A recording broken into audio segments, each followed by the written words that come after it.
Ito na mga bossing, matapos nga po kumpirmahin ang pag-akyat sa Super Bantamweight Division ng Japanese Superstar 3 Division World Champion, entering pound for pound, na si Junto Nakatani ay tila isang malaking balakid ito para sa ating mga pambato na mga top contenders sa 122 na nagnanais mapalaban sa World Championship.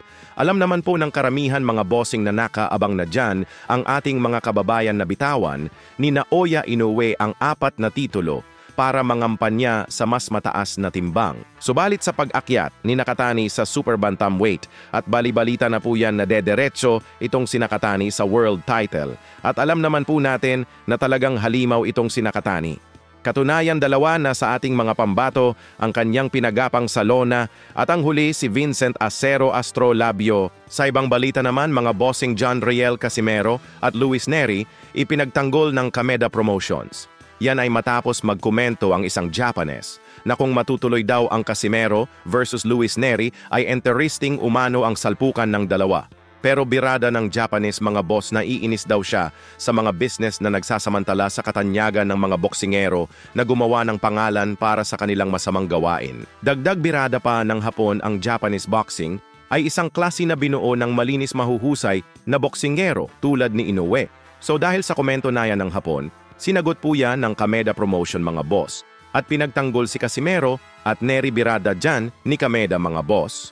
Wala daw taong nabubuhay na hindi nagkakamali. Hindi daw ba mas maganda kung pagtuunang pansin na lang daw ang magagandang nagawa ng dalawa kesa nagawa nilang pagkakamali. So ganyan nga po ipinagtanggol ng Kameda Promotions sila Casimero at Neri.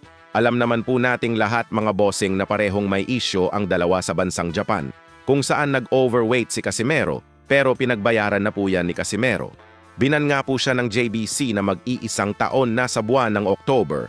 Habang si Luis Neri naman mga boss, hindi lang ito nag-overweight sa Japan, kundi nagpositibo pa itong si Neri sa ipinagbabawal na dahon. Pero hindi po yan tinitingnan ng Kameda Promotions, kundi ang kanilang magagandang nagawa katulad ng pagiging 3-Division World Champion ni Casimero at ang pagiging 2-Division World Champion ni Neri kung saan kapwa pinatunayan ng dalawa na meron silang kakaibang lakas na wala sa iba, dahilan upang irespeto at ipagtanggol sila ng Kameda Promotions.